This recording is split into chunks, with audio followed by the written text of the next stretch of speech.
So I've been thinking of one of the main questions that people are asking of others and asking of themselves, in particular, in relation to Ireland and Irish people. And the question is, why are Irish people apparently so content to witness the displacement of their people by foreigners and potentially the implanting of an ideology or a religion that is not native to Ireland? And it's a complex question, right, if you're seeking to try and understand it based on what's going on today. But if you take your mind back 1,500 years, the dates that were given for these things, right, however true they may be or not, right, we have an example of this happening before.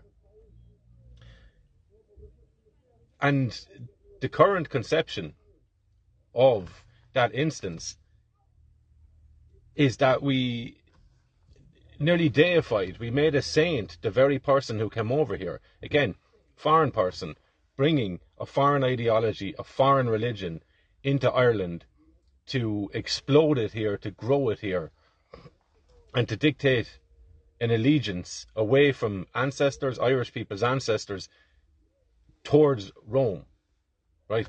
St. Patrick is exactly what we are seeing today. A foreigner, patrician, the name Patrick comes from that, the Roman patricians, right? So a Roman noble, that's what Patrick, that's the title that he had, right? So I would imagine the name Patrick, Patricius, was probably a name that the Irish gave to Patrick, or gave to whoever this character was. It may have been Palladius, who was said to have come a year before, right? But whatever the case may be, we know through the oral tradition that's now since been written down, Oisin and St. Patrick's arguments, where you have like those who are more aligned to the old perspective of the Irish meeting and clashing with the new perspective, the new theology of Rome and St. Patrick, right? And there was obviously a disagreement there. It wasn't just, we're told that the Irish just said, yeah, look, Patrick brought us out of the darkness and into the light, therefore we're all Catholics now, right? That wasn't the case. There was turmoil, there was resistance, and there was arguments around this, right? And I would imagine bloodshed along the way too, okay? So, built into one of the central pillars, historical, mythological, theological, of Irish culture, is the elevation of a man who came here from foreign lands, was of foreign blood, and brought a foreign worldview, philosophy, theology to Ireland, and supplanted what was native to Ireland, right? And we internalize that, we celebrate this person every year, and then we wonder why we're so resistant to see the very same thing happening in 2024, the 21st century, right? In the time we're in right now, right? Whatever the year that might be. We have some reckoning to do with our own history.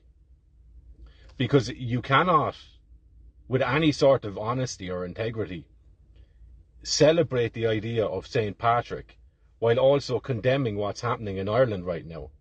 Because they're the exact same thing. In all stripes and colours, it's the very, very same thing, right? So we would want to get a grasp on actual Irish history, not what has been handed down to us, right, by the victors' right of history, right? What has been given down to us by those that dominated us, but what actually happened here. What is our relationship with the idea of foreign theologies and worldviews being implanted in this country and into the minds of our young people and ourselves, right? What is our understanding of that? And I think that the cognitive dissonance, right, holding two antagonistic ideas simultaneously in your mind, that stops people from being able to have make a reasonable assessment on what's going on now. Because, as I said, you cannot stand on the culture or tradition of holding St. Patrick in the highest of esteem while also combating what is going on now, which is a foreign ideology being poured into Ireland. Whatever the ideology is, right? It doesn't matter. It's not native to Ireland. It hasn't organically matured out of the Irish people, right? So it's a problem. But it's the very same thing we're witnessing. And our cultural tradition, I was reading a book on Irish history the other day, and open it up, looking forward to seeing what they have to say about mythology and pre-Christian Ireland. 2 pages of it basically saying, well, we don't know much about it, therefore we'll just skip straight on to St. Patrick, right? So we're cutting off 5, 6, 7, 8, 9, 10,000 years of Irish history, of Irish people's experience on this land. Whatever Irish people were at the time, right?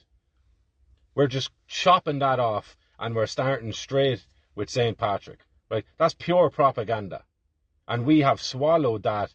We have taken that into our very blood and our very marrow. And that is stopping us from recognising that what is happening in Ireland now is a bad thing, because it mirrors perfectly onto what happened previously. And we see that original influx of foreign ideologies. We see that as a cornerstone, a foundation on which we build our Irish identity. And we celebrate that every March, right?